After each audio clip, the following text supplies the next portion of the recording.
Okay, Mr. Rosenthal.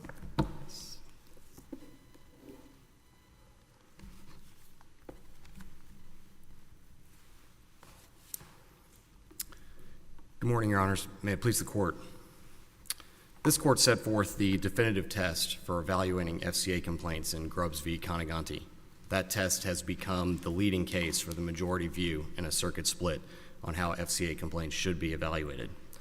The Grubbs test maintains a delicate balance between three competing considerations. It recognizes that Rule 8 requires notice pleading in a short and plain statement of the claims, that Rule 9b is a flexible and context-specific requirement that requires that particular details of fraud be alleged, and that the FCA is a broad remedial statute whose purpose is to remedy frauds against the public fisc. The complaint here meets the Grubbs standard in spades. The first aspect of the Grubbs standard is that the complaint must plead particular details of the fraudulent scheme, and the complaint does so here.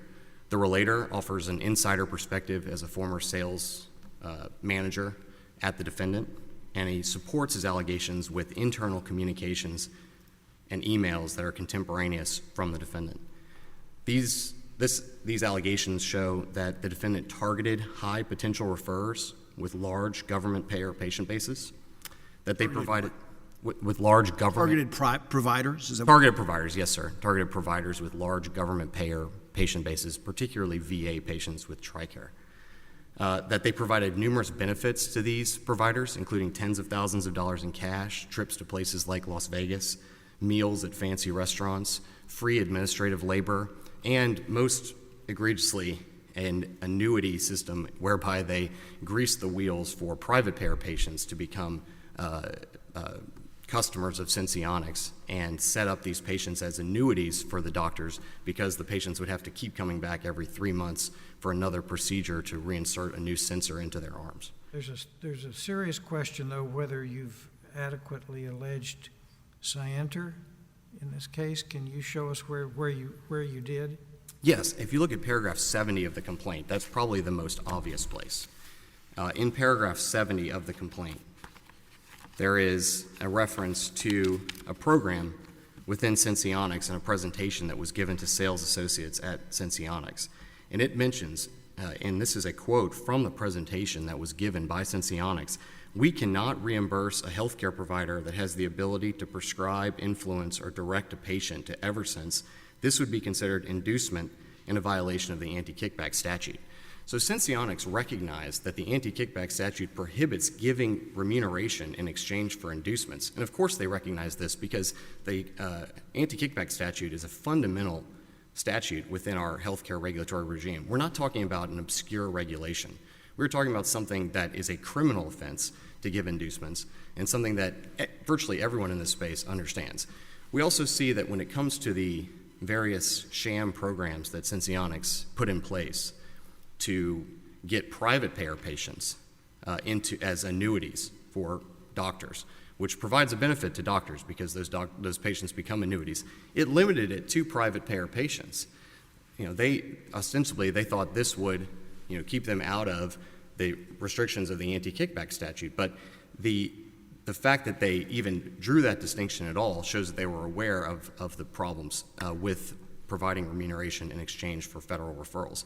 And the rest of the evidence shows that they clearly intended to induce referrals of government payer patients, especially VA patients, through their providing of inducements. Even with the slightly relaxed Grubbs test, do you list or describe any particular kickback where money was given to a doctor? Sure.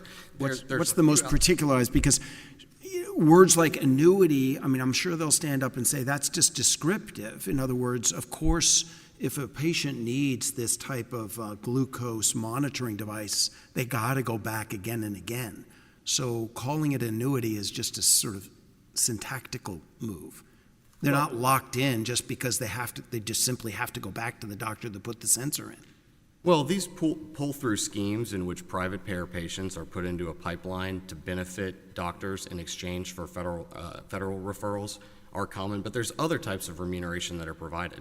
For example, paragraph 73 says that one provider, Dr. B, was paid more than $20,700 in 2019, including more than $2,000 in travel and lodging. Yeah, but sending doctors to speaker engagements, whether we like it or not, is not fraudulent. Well, it can be, but if one of the purposes is to induce federal referrals under this court's one-purpose test that's been adopted in circuit courts across the country, it still is illegal. The fact that there may also be a legitimate purpose, and we would dispute whether there is even here, but it's irrelevant to the question, because as long as one purpose of the referrals, or of the payment of the remuneration was to induce referrals, then it violates the anti-kickback statute. We also see that other doctors were paid. Just even reduce it more simply. Specifically, as a salesman, the relator was doing what? He had a device that's approved by the FDA, and he's encouraging patients and doctors to use their device.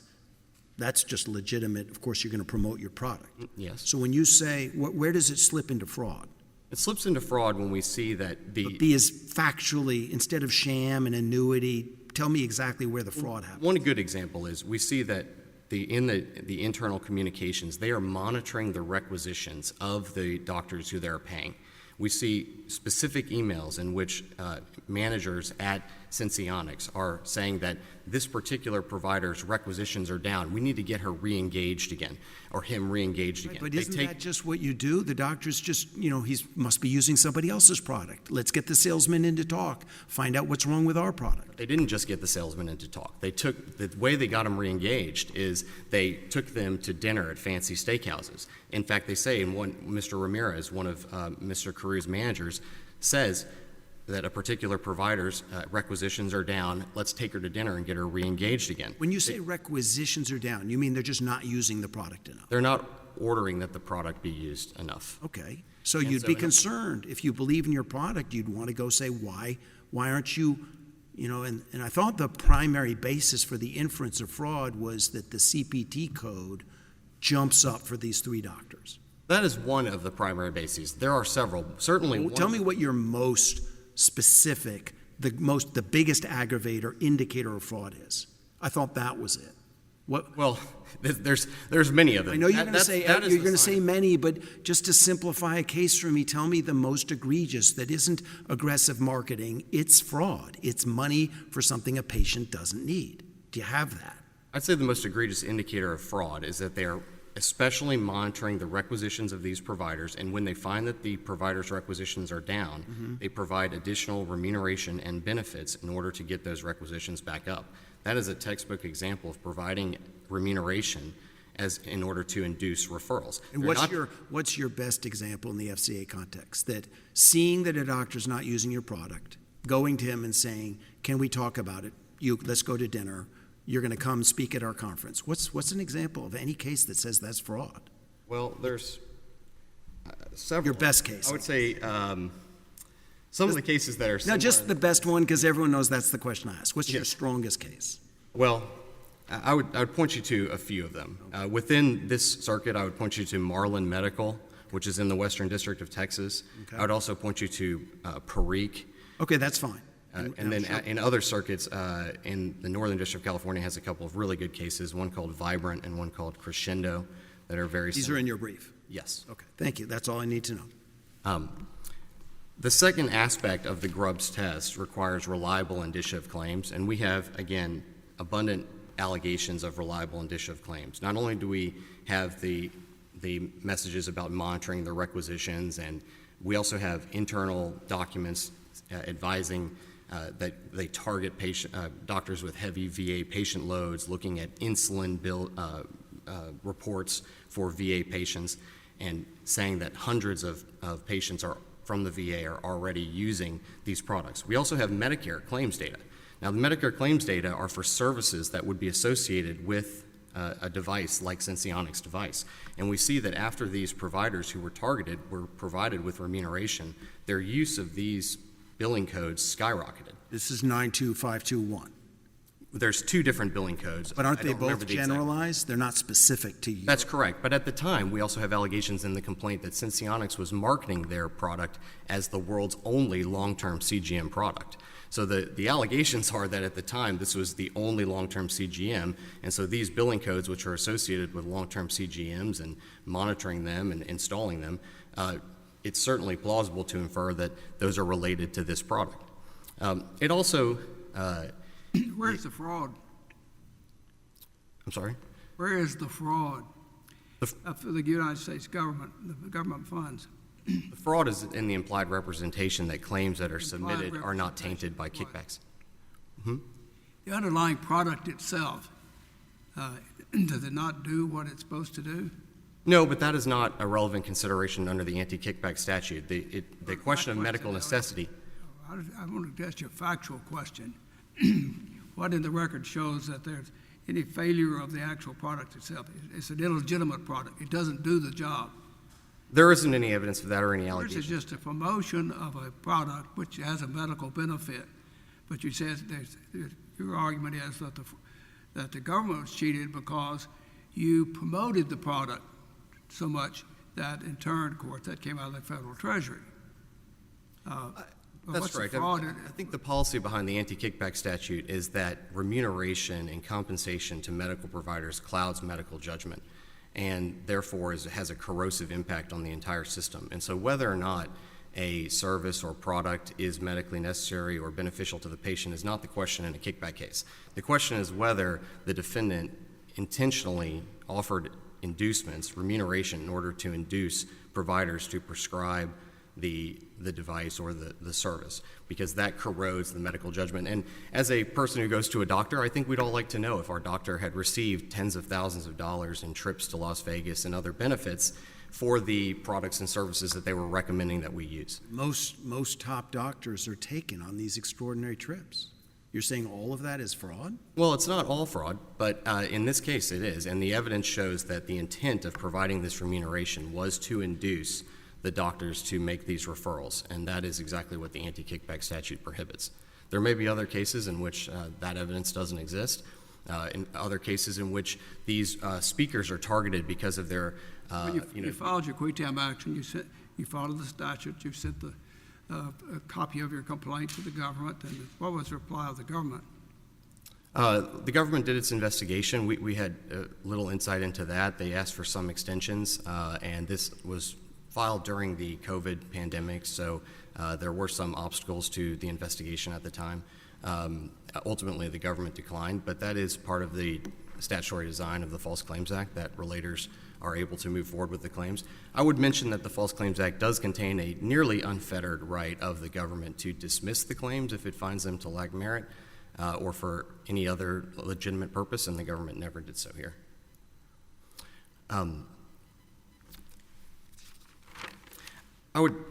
I only have a few more minutes I'd like to reserve some time, but I would like to close by saying that the district court here recognized that the allegations were certainly plausible, troubling, and implicated potential ethical issues. Well, again, one thing to public knowledge is that the incredible amounts of money, millions of dollars, which the government is directly being defrauded by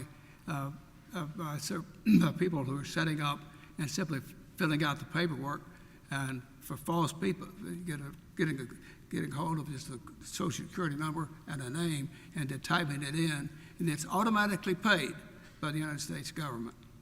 And maybe that's where their focus is. But you're talking about a product that troubles me about your case is that you're talking about just promotion of a product, urging people to do a product which you're not saying is not medically provide a medical benefit. Well, if it's the medical benefit alone that would sell the product, and if simply information about the product and its benefit to customers were all that was needed to persuade doctors that use it, then we wouldn't have a case. But unfortunately, what we see solely to the fact that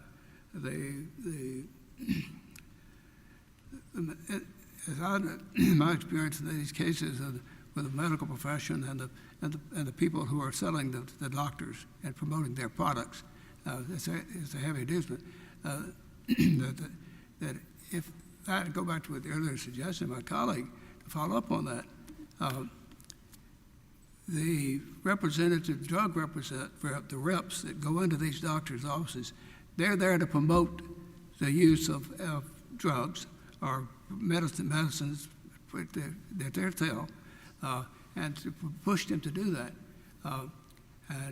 But at what point does that's which is almost a universal practice, and at what point does that become actionable as a qui tam action, given your approach to this, the promotion of a legitimate drug? It becomes actionable when there's evidence that shows that the defendant intended to induce referrals by providing benefits, something of value, to the provider in exchange for the referrals. That sole notion that if the frequently they do come with cookies and little flavors for the people who are working under the doctors. They're cozy up to them, and they also keep they keep records of the gender of these the medical professions, and they match the genders so that it's et cetera, et cetera. So, all these sales techniques. That's my difficulty with it. I understand your pursuit of this, but how that sorts out in the reality of what's going on out there. Well, Your Honor, at some point the benefit may be de minimis to the point where no reasonable person could plausibly conclude that the benefit would actually induce the referral. But when it's tens of thousands of dollars, trips to Las Vegas, fancy dinners, annuity streams, and it's specifically in black and white for the purpose of getting requisitions back up and re-engaging the doctor, then it's a very different case. If there are no further questions, I don't know if I've reserved any time, but Yes, you've saved time for rebuttal. thank you. Rosenthal, thank you. Mr. Richter?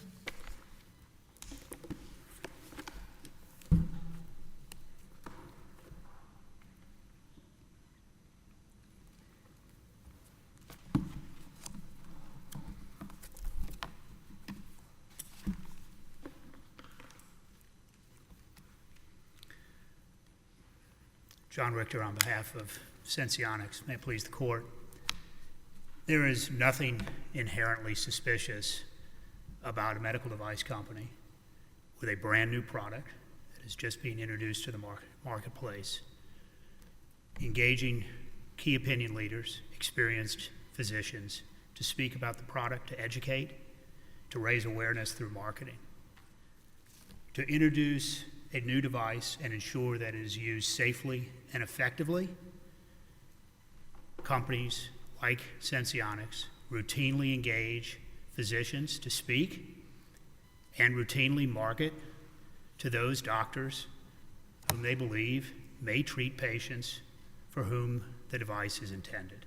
And no matter how generous the trip, let's say it's, to the Chili's, Club Med, we're talking, let's exaggerate it a little, not just Las Vegas. And at no point would it become actionable, provided they're just promoting an approved device, no matter how generous the company is to the. Well, that gets at the rub of why the amended complaint here is so deficient, is that none of the details that this court sees and recognizes in other cases about speaker arrangements that are found to give rise to the kinds of inferences that convert an otherwise lawful speaking engagement to something plausibly not are alleged here.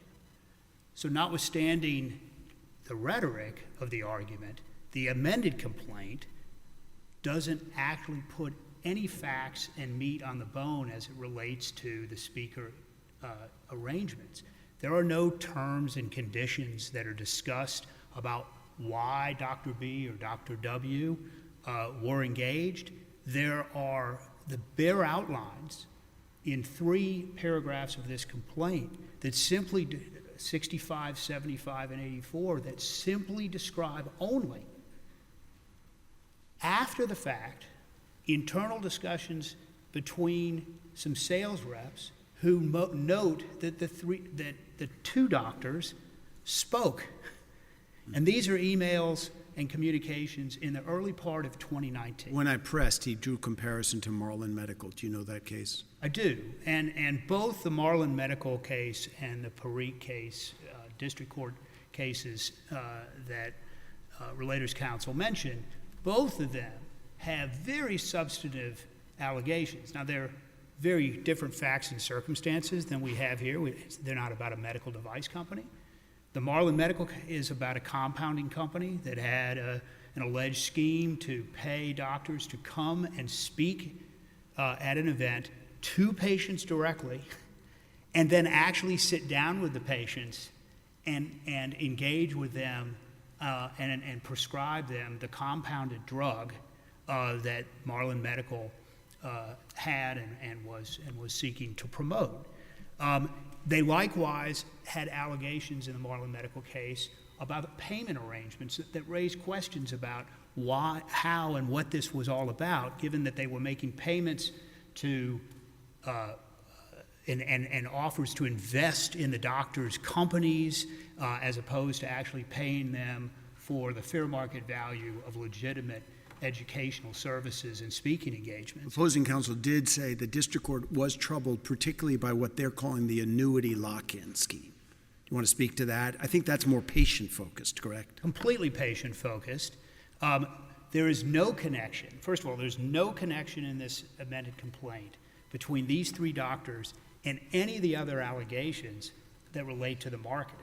They ask us to speculate that somehow these doctors may have been part of that, but it's nowhere connected in the amended complaint. So when we look at these, the point that you made, Judge Higginson, as to the simple reality that it's diabetes, it's a chronic condition, you're going to have to go back to the doctor. The context in which that has happened, when you look at the allegations in the complaint, is there's sales reps who are sitting there in 2019 when the device is not covered by CMS, and they are asking, gosh, how can we get a doctor to possibly prescribe this, since patients are going to have to come out of pocket themselves to pay for the device themselves, as opposed to Medicare patients who would be covered for other continuous glucose monitoring devices, which the generalized codes acknowledge are already in existence. And so those patient marketing programs, first of all we have are emails that suggest they're talking about it. There are no particularized details that even say it happened. They don't identify a single doctor who they ever went and talked to about these things. They never identify a single patient who ever participated in this. So the kinds of allegations are in fact consistent with a pre-approval, a time when most insurers are not covering the device, including Medicare, and they're talking about how can we, engage with doctors, convince doctors to potentially find a way to get over the hump that the reality is they've got a big financial burden that a patient will have to bear until such time as coverage is extended to the device, which does not happen. It's uncontroverted. Is there any evidence of alleged, or I should say, any evidence of, is there any allegation of that, in fact, the result of these practices, the accused practice here, is that their patients that don't need the product are using it or buying it and getting reimbursement? There is no allegations, no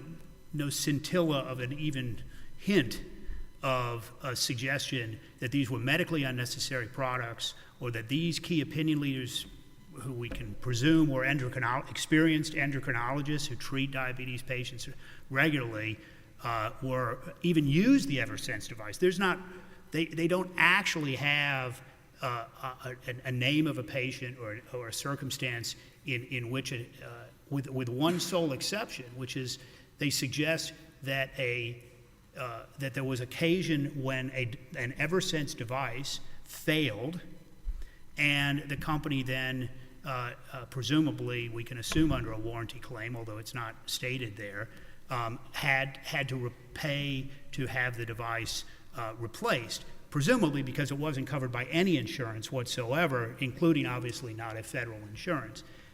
And I think the most fundamental thing, the one takeaway here, is the complaint, and I think the court is already is catching this. It fails to allege a scheme to defraud. But it throws a lot of information out there and around, and most of that information either is conclusory, so it uses the term sham, but there is no the particularized details around this that actually give rise to to a conclusion of sham. That is a conclusory characterization.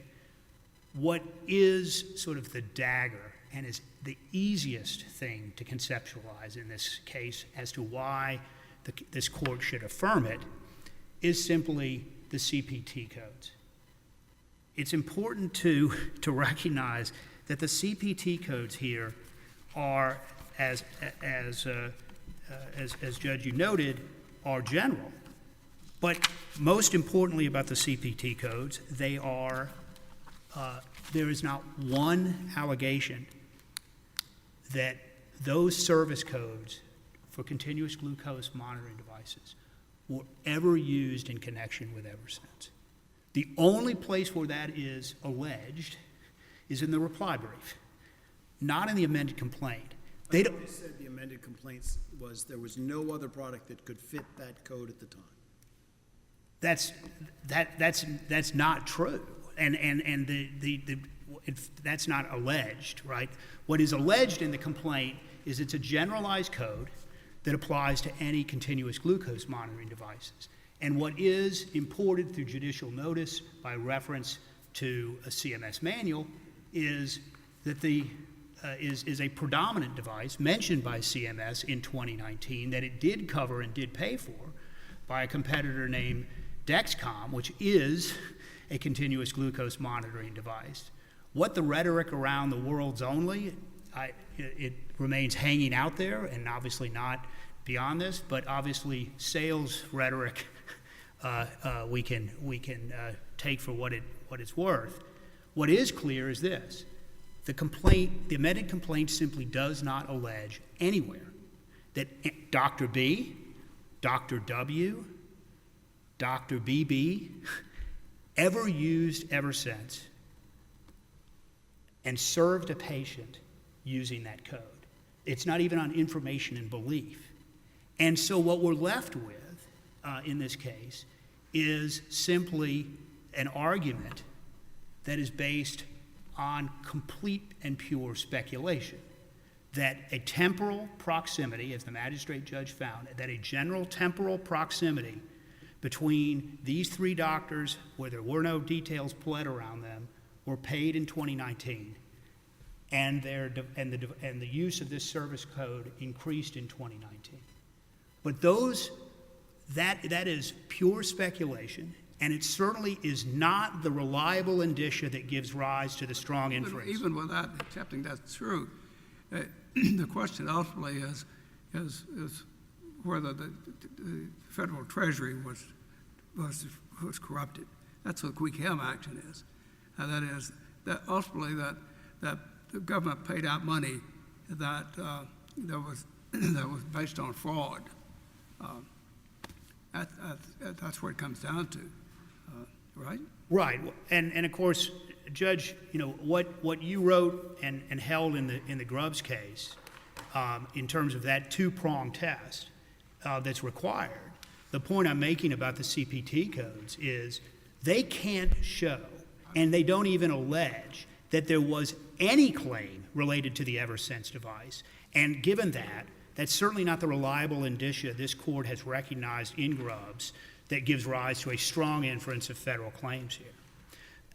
On the federal claim side, the relator's complaint also mentions, and relator's counsel mentioned in his argument and may mention in rebuttal, TRICARE and the VA. There are no allegations that tie TRICARE and VA back to Dr. B or Dr. W or Dr. BB. There are no other doctors identified whatsoever in the complaint other than those three. All that's talked about is the marketing to TRICARE and V patients, generally speaking. We don't know who they marketed to, whether they actually marketed to, when it occurred, what they said, what they didn't. And as I noted, obviously identifying doctors who have diabetes patients and might have use for this device is what companies logically do. Otherwise, because it's a medically necessary product and it ought to be used in situations that are medically necessary. So, again, I think as I stand here today and in looking at the briefs, I think it's essentially the Relators Counsel who is asking this court to change the Grubb standard. He's essentially asking this court to relax it and to suggest that this thin temporal proximity that he is relying on is enough to show federal claims. And he's asking the court on the fraudulent scheme side to take what are essentially 3 general in total payments for the period of 2019 without further detail and description about what the speaker's engagements for. He mentions Las Vegas. He doesn't talk about where in Las Vegas. He doesn't talk about the location or circumstances that would give rise to an inappropriate situation. I'm sure there are inappropriate situations in Las Vegas. I think we don't have to take judicial notice of it, but you've got to plead it. You've got to allege something more than simply that he spoke to people in Las Vegas. Likewise, he mentions dinners and at fancy steakhouses. Well, there are no allegations of a dinner with any detail. There is one allegation that mentions a nurse who was taken to, quote, a steakhouse. The complaint does not even say that the nurse's meal was paid for by Senseonics. It doesn't characterize the meal itself. It doesn't characterize what was said or not said at the meal. It's simply so that the characterization of the dinners is wildly beyond what the amended complaint actually has in it. With regard, you asked the question about intent, Judge Smith. Paragraph 70. Scienter is what I was. I'm sorry. Excuse me. Scienter. Yes, sir. The paragraph 70 is an admonition saying that the company does not induce, does not seek to do that. So it's not clear to me how that could possibly give rise to an inference of scienter. Well, it would be an indication that if the company were to do otherwise, that it would be unlawful. If you're telling people what is lawful and what isn't lawful, then the implication of that is that if they do the wrong thing, it's unlawful, and that would be scienter. Right, and so you've got to have more than just simply a denial, a recognition that we don't want to do what would break the law in order to make an amended complaint survive a motion to dismiss. This strikes me that this is a product that you either need or you don't need. It's not persuading people to take products. It's not selling a product that if you start to take an opioid, that is, stated another way, the glucose monitoring code is needed by the diabetic, and so that regardless of how they end up, where they buy it and purchase it, ultimately the claim there's no dollars coming out of the federal treasury, and so whatever that to me strikes me as a kind of an odd way to characterize a quitem suit. Well, in full agreement, Your Honor, the CPT codes I'm here. surprised you are. Yeah, I mean the CPT codes here are so general, and basically, therefore, the fact that doctors used that code to potentially interpret data from some glucose monitoring product in years when Eversense was not eligible, obviously it may be true, but it does not link to the Eversense device, and it does not provide the reliable indicia that gives rise to the strong inference that this court requires. And frankly, I think it also defies the logic of the situation that existed in 2019. As this court has made very clear, the facts and circumstances matter, and this is the early stages of the development of a product and the commercialization of a product. And at that point in time, the product is coming into a marketplace that already has competition. The service codes are already being used on other continuous glucose monitoring devices. The key opinion leaders are already treating diabetic patients with other continuous glucose monitoring devices. And those devices that are recognized through the judicially noticed materials from CMS are coming online in 2019, in 2018, 2019, the period that we're talking about. So the fact that there would be increases in the use of certain CPT codes associated with servicing patients with continuous glucose monitoring devices is logical. But it's most logical and most plausible that it would relate to a competitor's device, not the Eversense device. And so that's the circumstances that we're confronted here.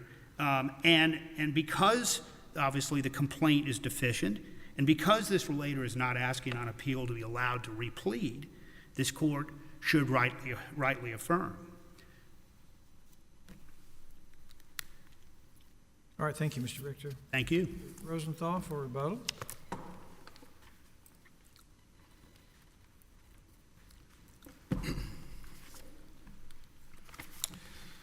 Yes, Your Honors.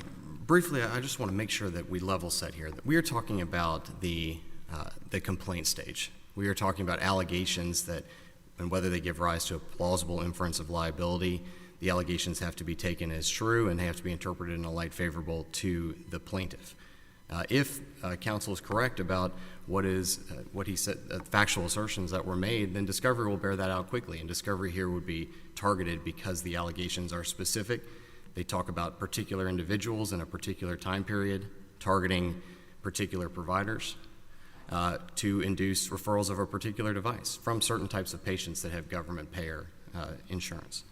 There were a few statements that I do want to address. One, there was a statement that there's no allegation in the complaint about the Eversense CGM being the world's only long-term CGM system, but right in paragraph 6 of the complaint, it quotes Senseonics itself and cites to its own website, saying Senseonics refers to the Eversense CGM system as, quote, the world's only long-term CGM system.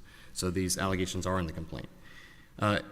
He says there's no allegation that these dinners were provided by Senseonics. But if we look at paragraph 81 of the complaint, we see Mr. Ramirez emailing his sales team talking about we need to get high potential clinicians to these dinners at the AACE conference, and we want high value targets that will embrace Eversense.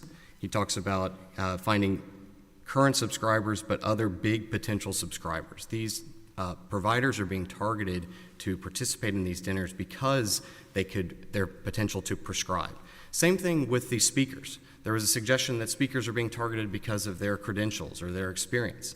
But that's baloney. We don't see any of that in the documents, and we don't see that in the complaint. What we see is that speakers are targeted based on their potential as clinicians to prescribe Eversense. They're not targeted because of their standing in the community. In fact, as counsel mentioned, one of the people that was taken to dinner was a nurse named Joe. He's not necessarily an influential member of the community, of the medical community. There's no indication that he was targeted because of that. He was targeted because he was in a position to refer patients for Eversense. Counsel made the argument that we don't have a direct line between referrals that were made and remuneration that was paid, but that direct line is exactly where Grubbs differs from the minority view that came out of the 11th Circuit that Grubbs expressly rejects. That view requires direct allegations of claims that were actually submitted and demands that there be direct allegations that connect the remuneration to particular claims. The Grubbs standard only requires that inferences be drawn. Dots can be put out there and lines can be drawn that are reasonably connected. That is what an inference is. And here it is a very reasonable inference to make that when Senseonics sets out and targets providers based on their potential to prescribe, monitors the requisitions of providers, engages in further efforts to provide remuneration when those requisitions drop, When they do all of those things, and then we see that after they've provided those benefits, the use of codes that would be associated with the defendant's device skyrocket, it is a reasonable inference to draw that those claims are associated with Senseonics' device. Counsel made the argument that it's more plausible, in his view, that this related to other devices. Well, I would disagree with that. I would say that it's most plausible that the doctors who are being paid tens of thousands of dollars and feted around the country by Senseonics are in fact prescribing Senseonics. But ultimately the question is irrelevant because the court is not at the complaint stage in the position to weigh what is more or less probable. The question is simply whether the allegations are plausible. And if the allegations are plausible, as the district court conceded they are, then the complaint goes forward. We get to discovery. And if it turns out that all of these requisitions were in fact for another device, discovery will reveal that in short order. The pond, as Grubb says, will either be stocked or barren, and we'll find that out quickly. And a motion for summary judgment can follow. In fact, if it turns out that they weren't requisitioning the device, I imagine we wouldn't even pursue the case further. But I suspect strongly, and I think it's reasonable to think, and certainly plausible, that we will find that these requisitions and this increase in claims did relate to the Everson CGM. That's why these doctors were being targeted. That's why their requisitions were being monitored. That's why they continue to be engaged by Senseonics. Are there any further questions? All right. Thank you, Mr. Rosenthal. Your case is under submission. The court will take a brief recess.